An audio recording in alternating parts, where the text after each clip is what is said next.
Hi and welcome back. If this happens to be your first time here, my name is Rachel. I'm so glad you're here.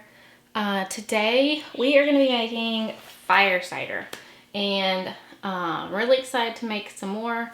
I still have some, but it takes about 6 weeks to brew, steep, whatever you want to call it. So it's definitely not something you want to wait and try to make when you need it. It won't get ready. So for those who aren't familiar with what fire cider is, it is a infusion kind of some fruits and vegetables that have medicinal benefits for colds, coughs, flu, things like that when you're sick. If you want to learn more about the different individual herbs or herbs in general, I recommend this book as a good beginner book, The Big Book of Herbal Medicine. It's really good for a beginner book. It's the first one that I got, and it has, it's not exhaustive. It doesn't have all the herbs and all, but it does have a lot of herbs, a lot of the most common ones. It tells you how to use them. One thing I really like about this book that I have seen a few other books that didn't have is it tells you if there are safety considerations. For instance, if you're not supposed to use it while you're pregnant, or if it lowers your blood pressure, or if it thins your blood. So I really like that about this book. It does give you the safety considerations, and it is by Tina Sams. So if you're interested in dipping into herbalism or, herbs, natural healing, natural health, all that kind of stuff, I recommend this book as a starter, and I'll put a link for it in the description box down below.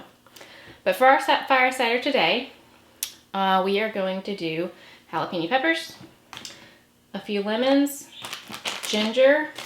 I got this ginger from Azure Standard. It's organic. I don't have turmeric. It is kind of another key, but I ordered it and it didn't come in with my order, and I couldn't find it locally. So I'm gonna put it on my Azure order next month, and when it comes in, I'll just add it into the jars. So don't let, if you're missing one thing or something you can't find, don't let that stop you from making it. It takes 6 weeks to be ready, so just add it in when you get it. So lemons, ginger, oranges, limes, garlic, onion, and some horseradish. I also ordered this from Azure. And then this is different than what I've done the past couple of times. I'm going to add in some herbs. I'm going to add in some thyme. I don't have the rosemary today, but next time I go to my mom's, I'm going to get some rosemary and stick it down in there. And then if I had oregano, I would also do oregano, because thyme, rosemary, and oregano are 3 really good herbs for boosting your immune system, helping you fight yuckies. So those I would add if I had, but I'm going to do thyme today. So the first step is to, and apple cider vinegar. I ordered this from Azure as well. It's kind of, you can't make it without the apple cider vinegar, so you have to have that. But I would definitely recommend getting a raw apple cider vinegar with the mother. Don't get Heinz. There's not nearly the benefit in something like that. You want like Bragg's, the one from Azure, something like that, that has the mother in it, that's raw, has all the really good benefits to it. So this amount, I'm gonna make 2, possibly 3 half-gallon jars for my fire cider today. And then once you strain that out, it'll only, it's half as much once you strain out this stuff in 6 weeks. So my half-gallon jar that I've done, when I strain it out, it's a quart, just to be aware of. So I like making kind of a bulk batch to where I don't have to make it as often. First step is going to be to peel and or wash all of the ingredients here. So that's what I'm going to start. And then I'm going to use my food processor to chop up some of this stuff. So here we go. So I'm just going to slice, might start with the onions, and layer everything in the jars. I was kind of a little bit not quite resistant to the idea of fire cider to begin with, but I had never tried it. I saw people talking about it on Instagram and how great it was, you need to make it.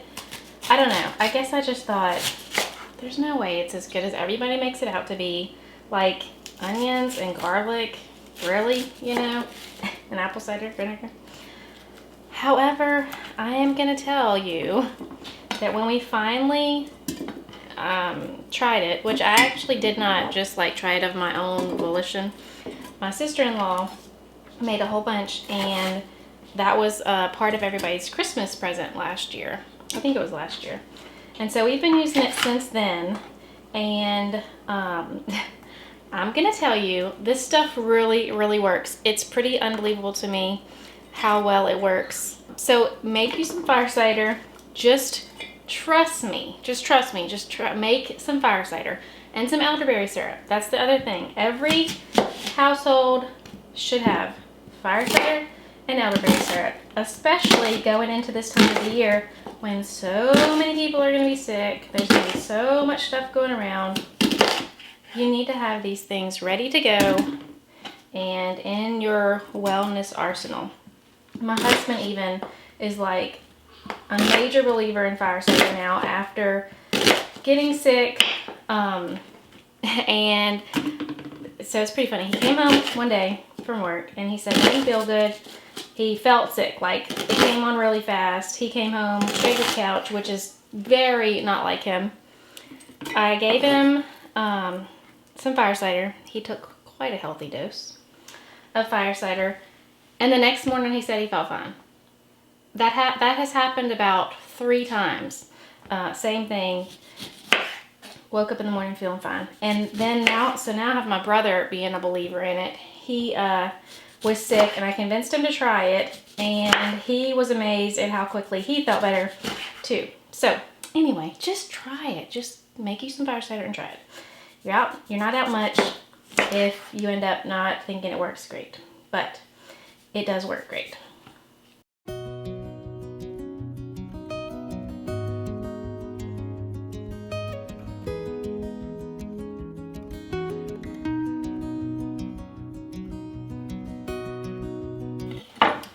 Alright, so this is what we have so far. Onions, lemons, oranges, and limes. So I'm actually going to get the food processor out to do the rest of this stuff. I might go ahead and put some of my herbs in there. Put my thyme in.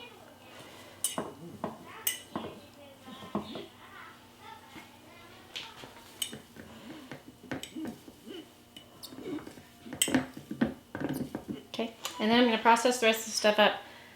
I sliced it all last time, and it just takes a long time. So, especially the horseradish is, once you start doing it, is strong. So I'm going to just throw it all in the food processor and do it that way.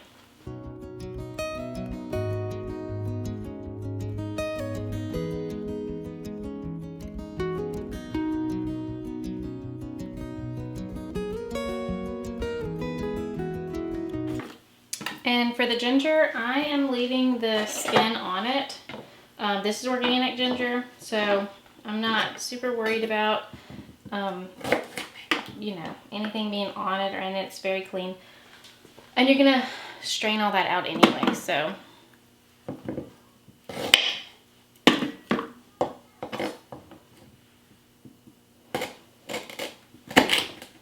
Just cutting off the dry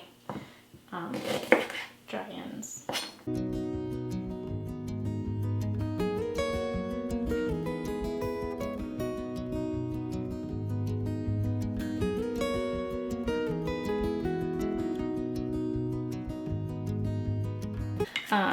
This looks great. And as you can imagine from the list of ingredients, I'm just gonna say, this stuff is disgusting. It does not taste good. It's very hard to get down. Like, I'm just gonna be perfectly honest. It is not easy to take, but it works. So then all we do is just fill it up with our apple cider vinegar all the way to the top. And then you're gonna want to use a fermenting weight or something like that to keep everything down in the vinegar. You don't want it up on top of the vinegar. You want it all down in the vinegar.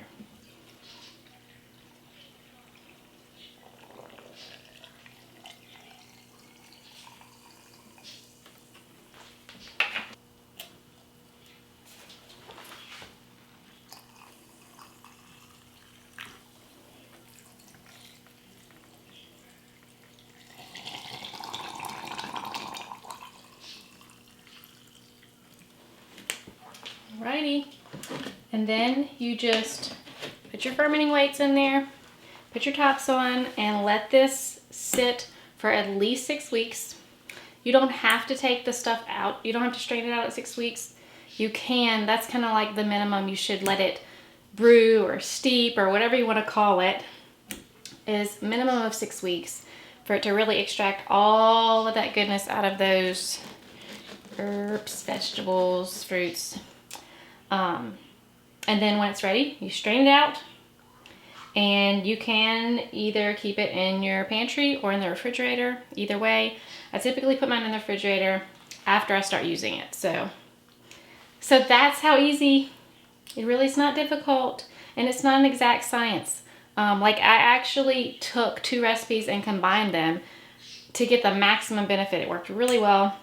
And for anyone wondering, this is safe to take while pregnant. It is safe to give to your kids if you can get them to drink it. I have diluted it very, very heavily and put a whole bunch of honey in it. I got my 4-year-old to drink it. The 2-year-old, he took like a few sips and that was it. Even with lots of honey, he wouldn't drink it. But apparently whatever it was enough, because he got well really quickly. Oh, and the other like huge testimony for me with a fire cider personally, about, I don't know, a month ago, everyone in my house got sick. The 2-year-old, the 4-year-old, and my husband, they were all sick. I took some fire cider and I did not get sick. In the 4 years, almost 5 years that I have been a mother, there's not been a time when my kids have been sick that I didn't get it. I was just shocked that I didn't get whatever they had. Because, I mean, you're just in such close contact with your kids, kissing and hugging and comforting and all that good stuff. But yeah, so, you know, was it the fire cider? Who knows? But I'm going to say it was. So make you some fire cider. Sit in the pantry, sit in your pantry for 6 weeks. Let it brew. And then we usually take like a shot, which I think is 2 tablespoons, something like that. We have some little shot glasses that we use for it. We'll take a shot. If you're really sick, you can take more if you can get it down. The only thing I will say is don't take it on an empty stomach. I've never done it, but my husband did, and he said it made his stomach hurt. I guess it's just so much, it's so strong, but something to consider. So I hope you enjoyed this. I hope that you will make fire cider. I really do. I really hope you'll make some fire cider, and I really hope you'll make some elderberry syrup, because those are like the top 2 things that I would say every home needs to have to help stay well. So we will see you in the next video. Thank you for joining. Bye.